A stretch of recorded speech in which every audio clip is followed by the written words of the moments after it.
અમદાવાદના ખ્યાતિકાંડમાં સૌથી મોટો ઘટસ્ફોટ થયો। ક્રાઇમ બ્રાન્ચની તપાસમાં ખ્યાતિકાંડની પોલ ખુલી છે। પીએમ જયના પાત્રતા વગરના લોકોના કાર્ડ બનાવવામાં આવતા હતા। ગેરલાયક લોકોને બનાવી આપતા હતા પીએમ જય કાર્ડ।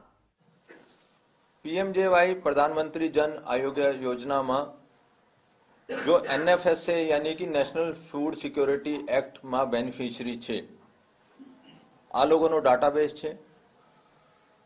જ્યારે કોઈને પીએમજેવાય કાર્ડ જોતા હોય તો આ બેનિફિશરી વેબસાઇટ પર જાય અને એમાં આપણા આધાર કાર્ડ મૂકે અને એમાં 80% જેટલા મેચિંગ થઈ જાય, યાની કે નામ, ડેટ ઓફ બર્થ અને જેન્ડર, આ ત્રણ ક્રાઇટેરિયામાં સપોઝ કરો એનો ફાધરનું નામ કંઈ એક આધી લીટી આગળ પાછળ હોય, ફાધરનું નામ ના હોય તો મિસમેચ થાય। અગર મેચ થઈ જાય 80% तो ऑटो प्रूफ થઈ જતા હતા। अगर ऑटो प्रूफ ना થાય तो L1 यानी कि लेयर 1 पर वेरिफिकेशन में जावता હતા અને લેયર 1 નો જો કોન્ટ્રાક્ટ મળ્યા છે આ એન્સર કોમ્યુનિકેશન નો મળ્યા છે। એના પાસે ડિજિટલ મેન્ટેનન્સ ગુજરાતનો અને લેયર 1 વેરિફિકેશન નો પણ એનો કોન્ટ્રાક્ટ છે। अगर L1 पर भी આ લોકો વેરીફાઈ નહીં કરી શકાય તો L2 પર જાવતા હતા, યાની કે લેયર 2, અને લેયર 2 માં ગવર્મેન્ટ એમ્પ્લોય હોય છે। આ જાતે જોવે છે કે ભાઈ ખરેખર બંને કાર્ડમાં કોઈ તફાવત છે કે નહીં। બીજા પ્રશ્ન છે, અગર એનએફએસએ માં નામ નથી તો કેવી રીતે થાય? તો ઇન્કમ સર્ટિફિકેટ 4 લાખનો ફેમિલીનો હોય તો આ ઇન્કમ સર્ટિફિકેટ 3 વર્ષ સુધી વેલિડ હોય છે, જો ગુજરાત સરકારની સરકારી કચેરીઓમાં બને છે અને આ અપલોડ થાય તો L1 વાળા એનો અપ્રૂવ કરે। તો આ લોકો જ્યારે કોઈ સપોઝ કરો માર્ક કેવી રીતે બનાવ્યો, આ લોકોએ કોઈ પણ અમદાવાદની ફેમિલીમાં ગયો અને માસ્ટર લોગિન આઈડી જોઈએ છે तो मास्टर लॉगिन आईडी जो एंसर कम्युनिकेशन नो L1 नो अहिया गुजरात नो हेड छे निखिल पारिक, एने आ मास्टर आईडी प्रोवाइड कर्यो क्योंकि एना बगैर आ फैमिली में नाम एड अने डिलीट नहीं थई शके।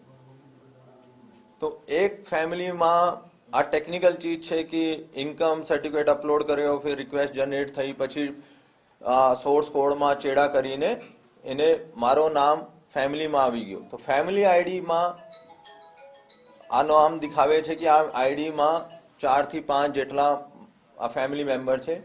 तो પછી આ લોકો ऑटो अपडेट में ગયો, મારો फैमिली आईडी जो અત્યારે ક્રિએટ કર્યા આ મૂક્યો, મારો આધાર કાર્ડ મૂક્યો અને ऑटो अपडेट થઈને ऑटो अप्रूव થઈને મારો કાર્ડ બની ગયો। એવી રીતે ઘણા બધા ગામોમાંથી આવે છે જેને જ્યાં કેમ્પ આ લોકો કરતા હતા હોસ્પિટલ્સ વાળા, અને એમાં અગર એના પાસે પીએમજેવાય કાર્ડ ના હોય તો આ લોકો આ નિમેશ અથવા અશફાક, ઇમરાન અને આ લોકો પાસેથી કાર્ડ બનાવતા હતા। ઘણા બધા વોટ્સએપ ગ્રુપ પણ ચાલે છે, આયુષ્માન એડમિન, એસકે ગુપ્તા, આયુષ્માન ભારત। જો ગ્રુપમાં આપ આધાર કાર્ડ મૂકો અને આ લોકો આપનો મેસેજ આવી જાય છે કે આ નંબર પર એટલા પૈસા મોકલો તો તમારું કાર્ડ બની જાય। એવી રીતે ઘણા બધા પોર્ટલ્સ પણ છે જો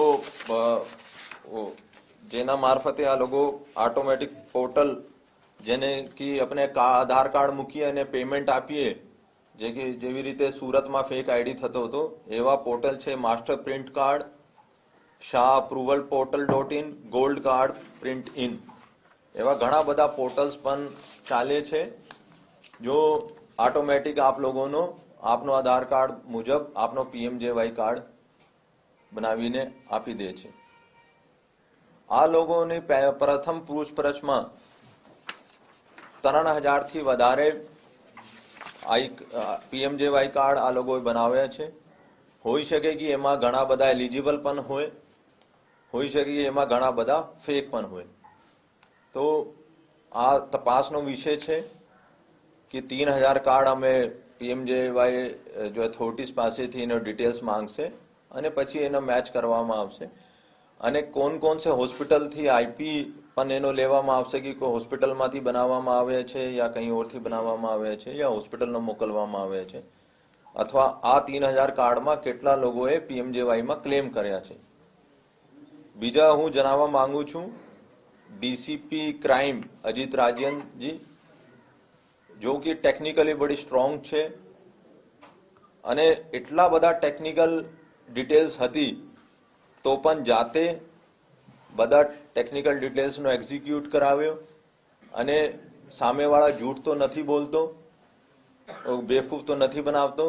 આ જાતે 2 રાતથી આ બધા વેરિફિકેશન કર્યા છે અને એના સાથે સાથે અમારો સાયબરનો 2 એક્સપર્ટ જો સાયબર ક્રાઇમ અમદાવાદમાં છે અને સુરતથી સાયબર એક્સપર્ટ ઉર્વિન મિસ્ત્રી જો ફેક આઈડી સ્કેમમાં પણ સાયબર એક્સપર્ટ હતા, અને અમારી 3 ક્રાઇમ બ્રાન્ચની ટીમ પીઆઈ સાલુંકે એનો માણસો, પીઆઈ આલ અને પીઆઈ ભરત પટેલ, ડીબી પટેલ અને એસીપી ભરત પટેલ તમામે બધાનો સુરતથી પકડવામાં સફળતા મેળવી છે. ભાવનગરથી આરોપીઓનો પકડ્યા છે અને વોન્ટેડમાં સૌથી પહેલા નામ તો કિરણ પટેલ ખ્યાતિનો માલિક, કાર્તિક પટેલ ખ્યાતિનો માલિક પહેલા નામ છે. दूसरा चिराग राजपूत जो અત્યારે જ્યુડિશિયલ કસ્ટડીમાં છે. રાશિદ બિહારનો જો પોર્ટલ ચલાવે છે. નિખિલ પારેખ જો એન્સરનો ગુજરાતનો હેડ છે. આ તમામ વોન્ટેડ છે અને 6 જેટલા આરોપીઓ અમે ડિટેન કર્યા છે. એનો સાંજે અટક કરશે અને વિગતવાર કાલે રિમાન્ડ માંગવામાં આવશે. સર, મહારાષ્ટ્ર, રાજસ્થાન અને મધ્યપ્રદેશ 3 ગુજરાતને અડીને બોર્ડર છે. આંતરરાજ્ય આ સ્કેમ હોઈ શકે ખ્યાતિનું, એવી કોઈ દિશામાં તપાસ થઈ રહી છે? હું આપને જણાવવા માંગુ છું કે આ જો ઓલ ઇન્ડિયા પોર્ટલ છે જો રશીદ બિહારવાળા ચલાવે છે, આ ફક્ત ગુજરાત પૂરતું નથી અને હોઈ શકે કે એડજેસન્ટ સ્ટેટ્સનો ઘણા બધા આપ જોવો છો કે હિંમતનગર હોય અને આ અમારો રાજસ્થાનથી અડીને જેટલા બી ડિસ્ટ્રિક્ટ છે, કેટલા બધા લોકો બાજુવાળા ગામમાં ચાહે રાજસ્થાનની હદ હોય અહીંયા સારવાર માટે આવે છે. તો ખરેખર આ લોકો કદાચ એનો પણ બનાવતો બોર્ડરમાં હોય. આ પણ તપાસનો વિષય છે કે હોસ્પિટલમાં કોઈ દર્દી આવે અને આ દર્દી પાસે આયુષ્માન કાર્ડ પીએમજેવાય કાર્ડ ના હોય તો કદાચ હોસ્પિટલ વાળા પણ આના ટચમાં રહીને, જેસે કે જો ખ્યાતિ હોસ્પિટલ છે આ લોકોને ટચમાં હતા અને દરેક કાર્ડ 1500 રૂપિયામાં બનાવતા. અત્યારે અમે ડાટા મળ્યા છે. અમે આપને પહેલા પણ કીધું કે એનો ક્યાંથી કાર્ડ બન્યો અને ક્યાંથી ક્લેમ થયા. સપોઝ કરો જાતે કાર્ડ બનાવ્યા હોય પૈસા આપીને, પછી કિસી હોસ્પિટલમાં જઈને સારવાર કરાયો હોય તો કોણ સે હોસ્પિટલમાં ક્લેમ કર્યો, હોસ્પિટલમાં દાખલ થાય પછી કાર્ડ બનાવવામાં આવે યા એના પહેલા બનાવવામાં આવ્યો, આ બધા તપાસનો વિષય છે અને હું માનું છું કે બધા આપનો પ્રશ્નોનો જવાબ અમે તપાસ પૂરે કરે પછી વ્યવસ્થિત આપી શકીએ.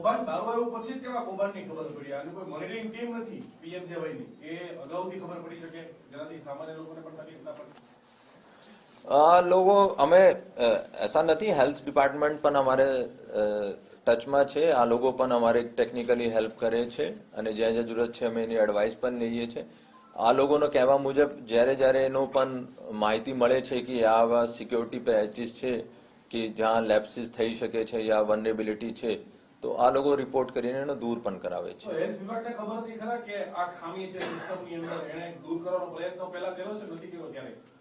આ ભૂતકાળમાં જ્યારે એનો ખબર પડી, સપોઝ કરો ગઈ વર્ષે સીએસસી સેન્ટરમાં એનો ધ્યાનમાં આવ્યો કે એવા કંઈ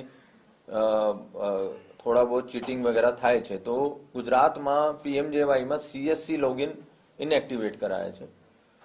પર આ વધારે કૌભાંડ L1 જો એન્સર કોમ્યુનિકેશન વાળા છે, ક્યોંકि આઉટસોર્સ કરવામાં આવે છે તો આ એન્સર કોમ્યુનિકેશન વાળાનો જવાબદારી છે કે બધા વેરિફિકેશનનો લેયર 1 પર. અને